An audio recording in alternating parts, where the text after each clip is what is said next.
بسم الله الرحمن الرحيم، السلام عليكم ورحمة الله وبركاته، أهلا وسهلا بكم مشاهدينا الكرام، لقاء متجدد مع حضراتكم، وتعالوا النهارده نقف وقفة كده فيها عبرة وعظة جميلة أوي، وفيها درس حلو جدًا، عاوزين نتعرفوا عليه مع بعض ونتعلمه مع بعض. قصتنا النهارده مع قصة طالب جامعي في إحدى الجامعات في الدنمارك، في جامعة كوبنهاجن بالتحديد.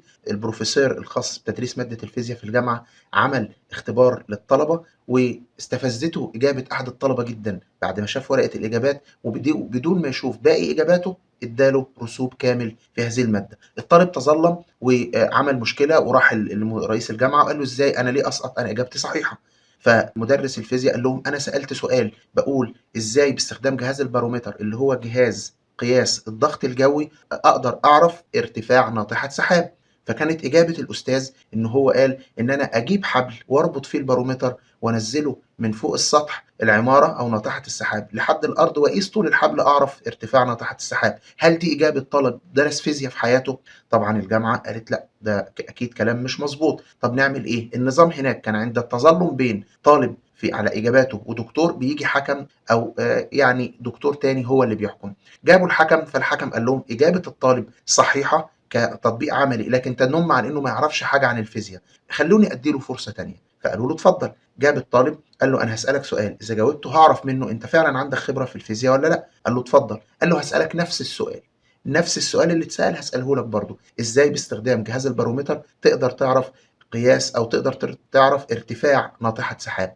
قال له في اجابات كتيره جدا. قال له قولها لي. قال له اول حاجه ان انا ممكن ارمي جهاز البارومتر من على سطح ناطحه السحاب، وبقياس سرعه سقوطه بقانون الجاذبيه الارضيه اقدر اعرف ارتفاع ناطحه السحاب. قال له عندك إجابة تانية؟ قال له عندي. قال له إيه؟ قال له ممكن في يوم مشرق أحط جهاز البارومتر وناطحة السحاب أقيس طول الظل بتاع ده وطول الظل بتاع ده، وباستخدام قانون التناسب أقدر أعرف ارتفاع ناطحة السحاب، لأن أنا عندي قانون التناسب وعندي ارتفاع البارومتر. قال له ها وايه كمان؟ قال له في طريقه سهله جدا ومش معقده وتخلصنا من المشاكل دي كلها. قال له ايه؟ قال له اجيب جهاز البارومتر واحطه في علبه شيك واقول له ده هديه ليك لحارس العماره، قول لي ارتفاعنا تحت السحاب كام ونديها له ويبقى خلصنا.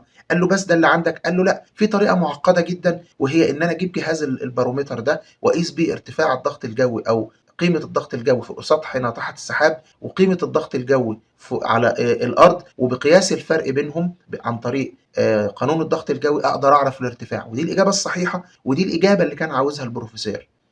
في الآخر الولد طلع عنده إجابات كتيرة وعنده عقلية ما شاء الله وعنده حاجات كبيرة. إيه الدليل إن الولد ده عقليته كده؟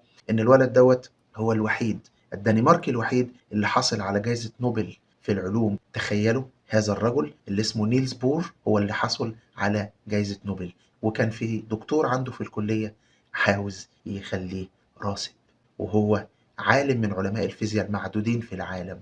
لو الطالب ده كان اتوقف عند النقطة دي، لو ما حاربش عشان حقه، لو ما كانش مقتنع بوجهة نظره، كان زمانه دلوقتي في غياهب النسيان ما حدش يعرفه. لكن دلوقتي أصبح عالم من العلماء اللي حصلوا على جائزة نوبل. حارب واوعى تقف، لو ليك حق طالب بيه خليك مقتنع ان انت على حق، اوعى حاجة توقفك. أتمنى تكون الرسالة وصلت، أتمنى تكون دخلت قلوبنا كلنا. اترككم في رعاية الله وأمنه، سلام الله عليكم ورحمته وبركاته. السلام عليكم. لا تنسوا الاعجاب بالفيديو والاشتراك في القناة تشجيعا لنا لنستمر بنشر المزيد إن شاء الله.